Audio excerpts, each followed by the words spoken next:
Mangwanani Mwalelepo Vukenjani Kleklas Vanave Africa. Welcome to Africa Good Morning, the news and current affairs show bringing you everything you need to know happening on the African continent and beyond. You're joined by Ashwin Bedi on Friday, the 20th of September.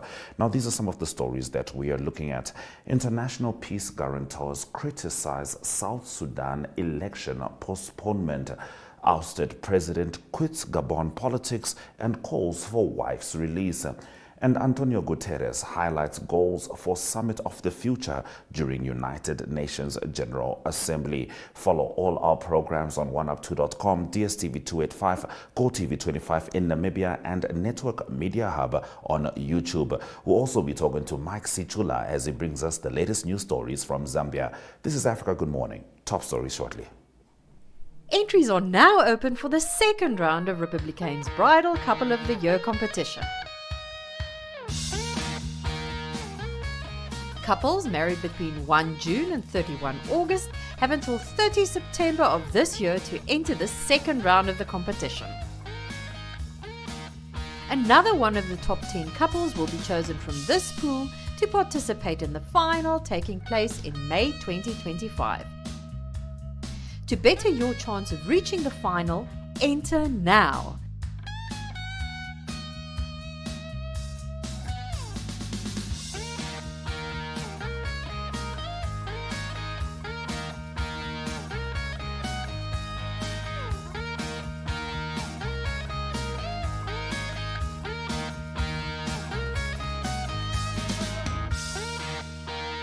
To enter, simply WhatsApp #Bridal2025 to 085 785 6231 and follow the on-screen instructions or scan this QR code.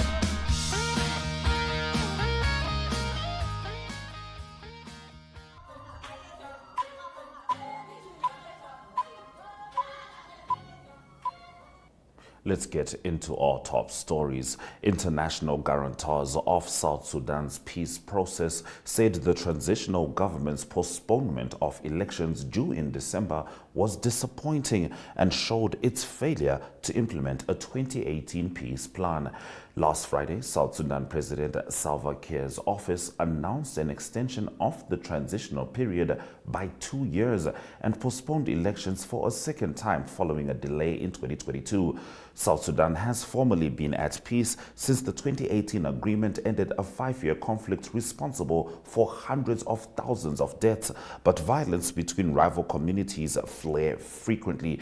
Britain, the United States, Norway, the European Union, Canada, France, Germany, and the Netherlands, guarantors of the peace process since South Sudan's independence from Sudan in 2011, said the extension was a disappointment. Moving on to our next story. Gabon's deposed President Ali Bongo has announced he will quit politics a year after he was toppled from power by a military coup. The 65-year-old also called for the release of his wife and son, who are in detention awaiting trial on corruption allegations. It is not clear whether his statement follows any negotiations with the military rulers or if he is hoping that by agreeing to quit politics, he will secure his family's freedom. Mr. Bongo suffered a stroke in 2018, and his health was a major source of concern for many in the build-up to the 2023 presidential election. The army seized power last August, shortly after Mr. Bongo was declared the winner of the election, which was disputed by the opposition. He had led the oil-rich country since 2009, when he succeeded his father, who had been in power for more than 40 years. The family had strong links to France, the former colonial power in Gabon. Moving over to Nigeria, floods have displaced 300,000 people and damaged thousands of buildings, affecting 1 million people in Maiduguri. Some 37 people have died, according to government figures. 1 million people were affected by the deluge, which authorities say is the worst in 30 years. Heavy rainfall in recent weeks had caused the Alau Dam, located just a few kilometers outside Maiduguri, to collapse for a third time since 1994. Northeast Nigeria normally receives much less rain than other parts during the annual July to September rainy season. However, unusually high levels of rainfall across West and Central Africa, which some experts link to climate change, has affected more than 4 million people from Liberia to Chad. Now, the United Nations is preparing to host the Summit of the Future in New York this week, with Secretary General Antonio Guterres stressing the need to reform the UN Security Council. One of the questions that is important in relation to the future relates exactly to the role of the P5 and to the needs to have a certain redistribution of power. Guterres stressed the reality that the UN structure was built on issues that affected the world 80 years ago. We can't create this future fit for our grandchildren with systems built for our grandparents, he said. He said the overriding message he hopes comes out of the summit is an appeal to member states for a spirit of compromise. Show the world what we can do when we work together, Antonio Guterres said. Now, a total of 97 BMW bikers from 34 different countries around the world are battling it out for the BMW Motorrad GS Trophy 2024. They have been in Namibia for the competition, which is essentially like Olympics for bikers. Jemima Bierkes reports. I'm one of the co-hosts of the BMW Motorrad International GS Trophy here in Namibia. GS Trophy happens every other year, where teams from around the world come together to compete in various motorcycle skills. I competed as a competitor back in 2018 in Mongolia, and then the next trophy after that we had in New Zealand, and then Albania. And now here we are in Namibia. So what did you do here in Namibia? So in Namibia we had all the participating countries had a team of 3 riders, and we also had 6 female teams made up of 2 riders each. So in the end we had just over 100 motorcycles, and then together we travel from one point to the next point, and in between each point we have special stages, like special tests. And you can see it all at the BMW Motorrad website and also on social media under GS Trophy. All right, thanks a lot. Thank you. Okay. All right, those have been our top stories on Africa. Good morning. Now, the latest global cybersecurity index has seen Zambia score 92.6%. Stay with us as Mike Sichula brings us that story and more directly from Zambia.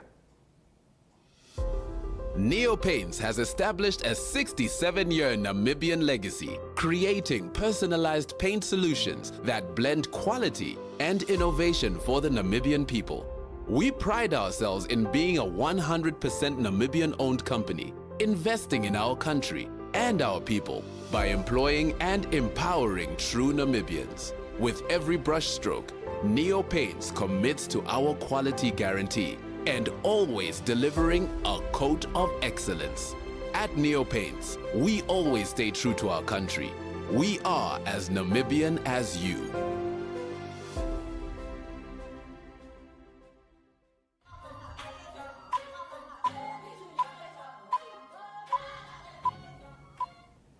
All right, it's time for me to talk to Mike Sichula as he brings us the news stories directly from Zambia. Mike Uribwanji.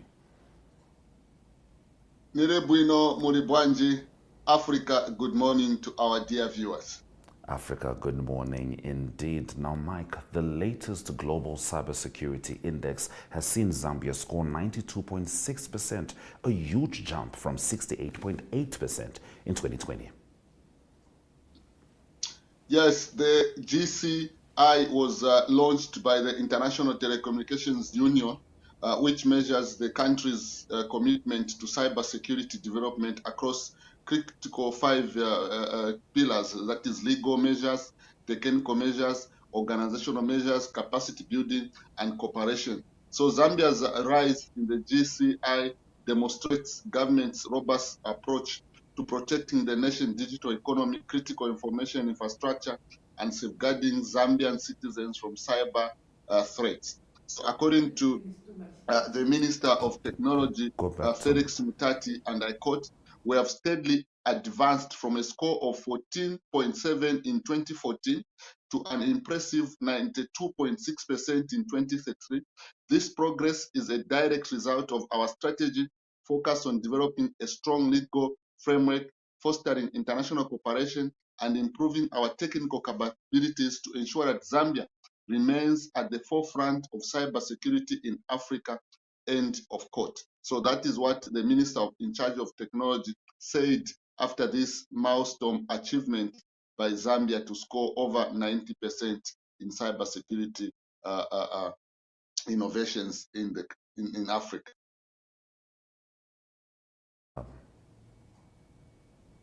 Mike, are you there? All right. Truly positive news there for Zambia, Mike. Now, authorities in Lusaka have raided the office of the Commissioner of Refugees, detaining the head of the commission in unclear circumstances.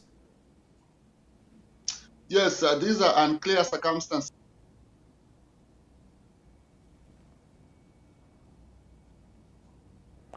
Now, we seem to be having an issue there with Mike Sichula's connectivity. We're going to take a quick break. We'll swing back and see if we can continue with his stories.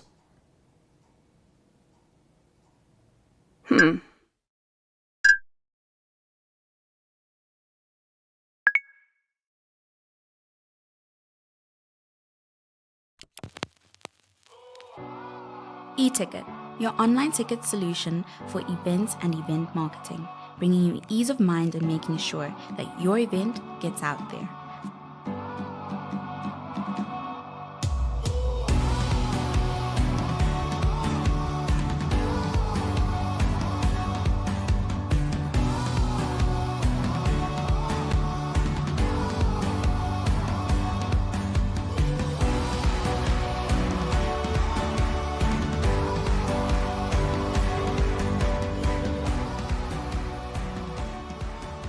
For more information, contact events@nmh.com.na.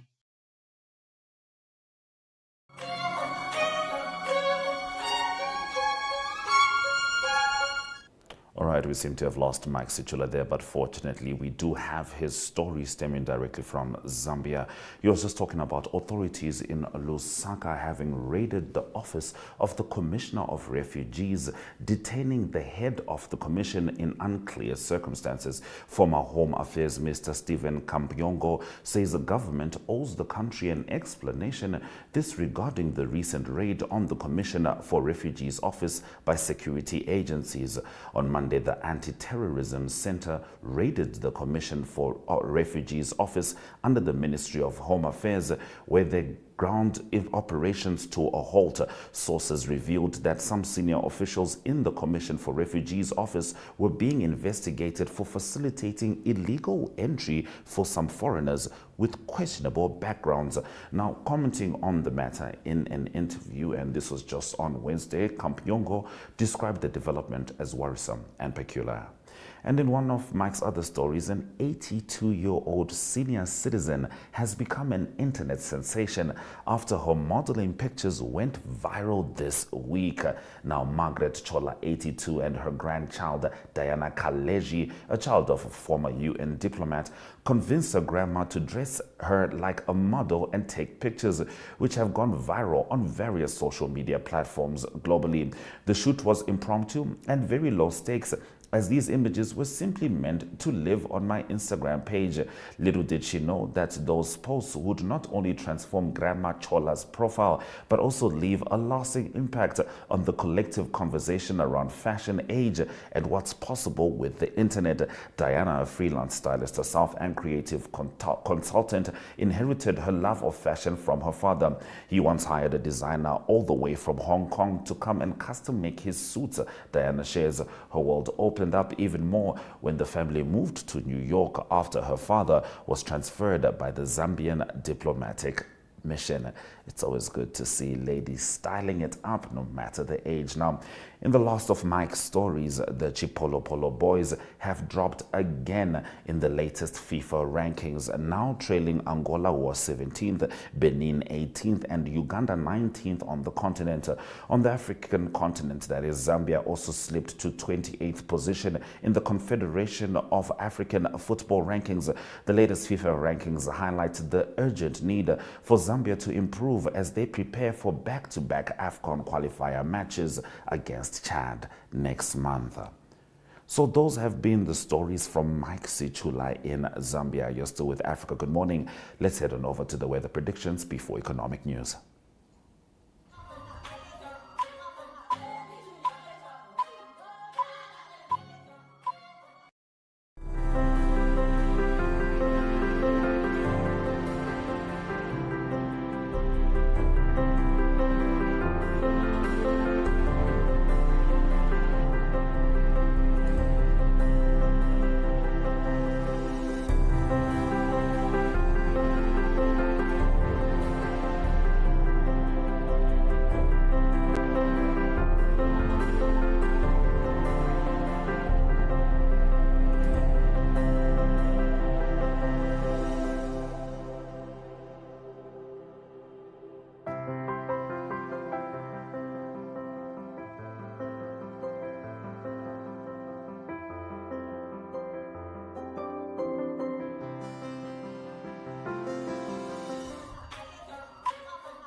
Now, in economic news, 5 months after its launch, Zimbabwe's new currency is under pressure as increased grain imports eat away at foreign reserves, putting at risk the government's plan to make it the only currency in the market by 2026.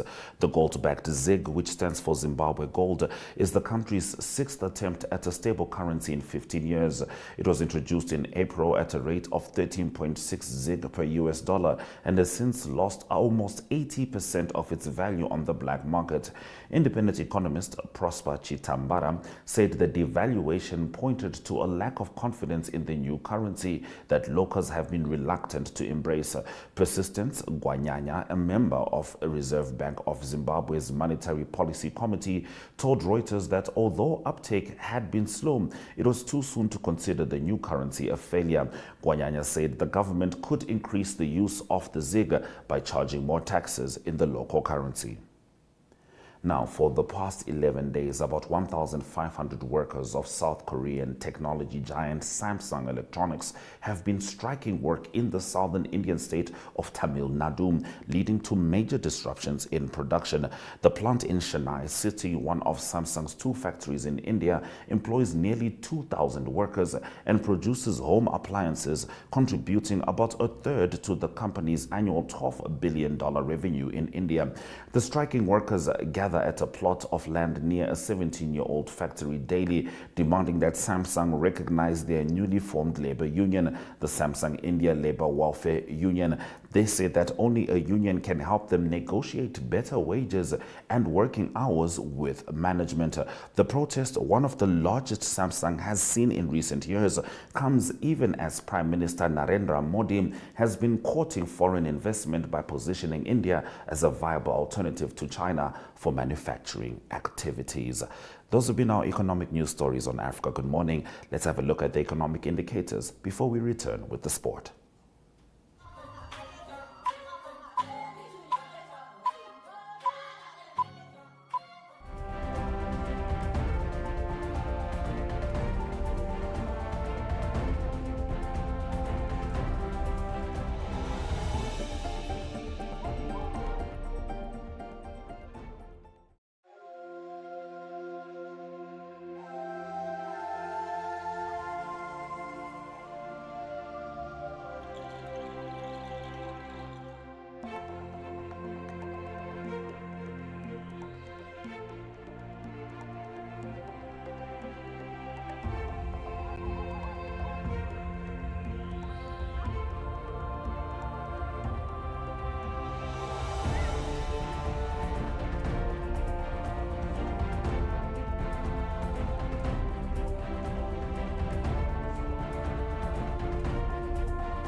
All right, let's get into the sport news. David Raya made an unbelievable double save from a penalty as Arsenal drew at Italian side Atalanta in their Champions League opener. The Spaniard got down low to his right to keep out Matteo Retigui's spot kick and somehow got across his goal to scoop the striker's follow-up header off the line. That was the one real moment of drama and quality in an otherwise forgettable match in Bergamo. Chances were at a premium, with Raya not needing to pull off any other saves outside of that 2-second spell. Now, looking at other Champions League matchups from last night, Monaco beat 10-man Barcelona on a night that also saw wins for Atletico Madrid, Benfica, Leverkusen and newcomers Brest. A 90th minute winner from Jose Maria Jimenez gave Atletico Madrid victory in an absorbing contest against Leipzig. Florian Wirtz became the first German to score twice on their Champions League debut as Leverkusen netted 4 times before the break to start in sensational style in Rotterdam, and Abdallah Sima was the hero as Brest marked their first European game with a win against Sturm Graz. Now, in cricket, Travis Head scored a stunning unbeaten 154 as Australia claimed a convincing 7-wicket win over England in the first one-day international at Trent Bridge. After England had collapsed from 213 for 2 to 315 all out, Head's magnificent innings helped Australia to knock off the runs with 36 balls to spare. The 30-year-old opener put on an unbroken 148 with Marnus Labuschagne as he made up the top ODI score by an Australian batter in England to take the tourists to their highest successful ODI chase in England. A comprehensive victory extends the world champions' winning streak in ODIs to 13 as they took a 1-0 lead in the 5-match series. And we end the sport in golf. Live Golf players have been deemed eligible to compete in the PGA Championship and for US Ryder Cup teams going forward. The PGA of America said it last night. Now, the PGA of America said its board made the decision as a way to ensure the year's second major can have the strongest field possible, while future US Ryder Cup teams will continue to have access to the best American players. Liv Golf's Brooks Koepka was part of last year's US Ryder Cup team due to a grace period that allowed him to remain a part of PGA America through 2024, but it was not clear how the body would further handle the divide in professional golf. Those have been our sports stories on Africa Good Morning. We swing back to say goodbye.